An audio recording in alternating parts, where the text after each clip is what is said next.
मातोश्रीसमोर घातपात घडवण्याचा कट, उद्धव ठाकरेंच्या मातोश्री घराबाहेर मोठा घातपात घडवून आणणार आहे, अशी माहिती देणारा एक कॉल कंट्रोल रूमला आला आहे. धमकी देणारे 4 ते 5 जण उर्दूत बोलत होते.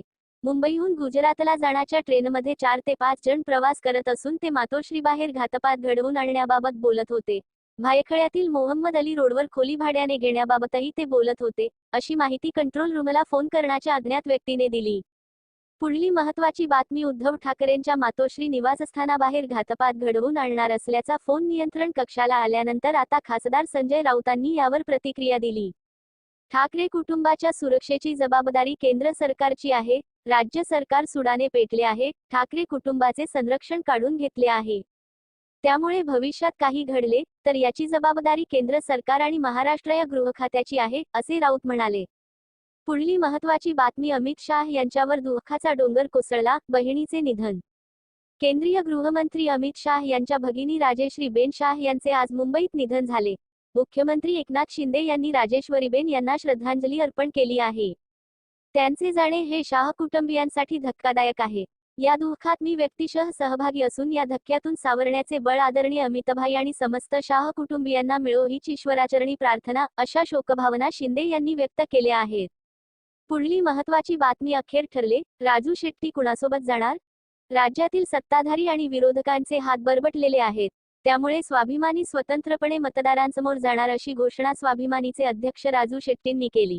मकर संक्रांतीनिमित्त हातकणंगलेमध्ये स्वाभिमानीच्या कार्यकर्त्यांचा स्नेहमेळावा पार पडला.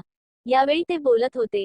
राजू शेट्टींनी उद्धव ठाकरेंची भेट घेतल्यापासून ते महाविकास आघाडी सोबत जाण्याची चर्चा होती. सध्या तरी या चर्चांना विराम मिळाला आहे. पुढली महत्त्वाची बातमी, नवरीचा पत्ता नाही, नवरा मुंडावळ्या बांधून फिरतोय. निवडणुकीआधी बॅनरबाजी करू नका, नावे जाहीर झाल्यावर बॅनरबाजी करा, पण आता नको. ते योग्य नाही. अजून नवरीचा पत्ता नाही आणि नवरा मुंडावळ्या बांधून फिरतोय, असे म्हणत केंद्रीय मंत्री नारायण राणेंनी महायुतीतील नेत्यांना सल्ला दिला. ते सिंधुदुर्गात महायुतीच्या मेळाव्यात बोलत होते. महायुतीचा जो उमेदवार असेल त्याचे काम करा. तिन्ही पक्षात मतभेद, गैरसमज होतील, असे वागू नका, असेही यावेळी राणे म्हणाले. पुढली महत्त्वाची बातमी, एका पोलीस कर्मचाऱ्याने रुग्णालयाच्या बाथरूमच्या खिडकीतून उडी मारत आत्महत्या केल्याची धक्कादायक घटना मुंबईतील नागपाडा पोलीस रुग्णालयात घडली आहे. कैलास गवळी असे आत्महत्या केलेल्या पोलीस कर्मचाऱ्याचे नाव आहे. 89 दिवस गैरहजर राहिल्याने त्यांना वरिष्ठांनी फिट फॉर सर्टिफिकेट आणण्यास सांगितले होते. त्यावेळी त्यांना ऍडमिट करण्यात आले. रविवारी बाथरूमला गेले असता त्यांनी आपले जीवन संपवले. पुढली महत्त्वाची बातमी, लोकसभेसाठी मायावतींचा स्वबळाचा नारा. बहुजन समाजवादी पार्टीच्या अध्यक्षा मायावती यांनी वाढदिवसानिमित्त पत्रकार परिषद घेत मोठी घोषणा केली आहे. आगामी लोकसभा निवडणूक स्वबळावर लढण्याची भूमिका त्यांनी जाहीर केली आहे. युती केल्याने मतांचे वर्गीकरण होत नाही, त्यामुळे आम्ही कोणाशीही युती करणार नसल्याचे त्यांनी सांगितले. तसेच राजकीय संन्यास घेणार असल्याच्या अफवेवर बोलताना मी राजकीय संन्यास घेणार नसल्याचेही त्यांनी उत्तर दिले. पुढली महत्त्वाची बातमी, शरद मोहोळ हत्येप्रकरणी मुख्य आरोपी अटकेत. शरद मोहोळ हत्या प्रकरणातील मुख्य आरोपी रामदास मारणे याच्या मुसक्या पोलिसांनी आवळल्या आहेत. मुंबईमधील एका फार्म हाऊसवरून पोलिसांनी आरोपीला ताब्यात घेतले. 5 जानेवारीला भरदिवसा झालेल्या शरद मोहोळच्या हत्येने पुणे हादरले होते. पोलिसांनी गोळ्या घालण्याच्या आरोपींना ताब्यात घेतले खरे, पण यामागचा खरा मास्टरमाइंड वेगळा कोणतरी असावा असा पोलिसांना संशय होता. पोलिसांनी अखेर या आरोपीला ताब्यात घेतले आहे. पुढली महत्त्वाची बातमी, अखेर ठरले, 20 जानेवारीला जरांगे मुंबईला रवाना. मनोज जरांगे 20 जानेवारीला सकाळी 9 वाजता अंतरवाली सराटीतून मुंबईकडे रवाना होणार आहेत. याबाबत जरांगेंनी आज पत्रकार परिषद घेत दौरा नेमका कसा असेल, मुक्काम कुठे कुठे असेल, जेवण कुठे होईल, जेवणाचे नियोजन कसे असेल, दररोज किती तास चालायचे, याची माहिती दिली. आज आमदार बच्चू कडू यांनी जरांगेंची भेट घेऊन चर्चा केली. मात्र जरांगेंना मुंबईला जाण्यापासून रोखण्यास सरकारला सध्या तरी अपयश आले आहे. पुढली महत्त्वाची बातमी, देवेंद्र फडणवीस पूर्ण उपमुख्यमंत्री नाहीत.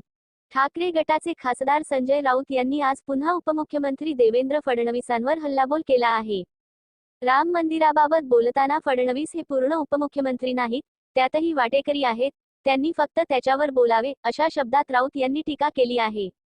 राम मंदिराच्या संदर्भात शिवसेनेचे योगदान काय आहे हे जगातील सर्व हिंदूंना माहिती आहे.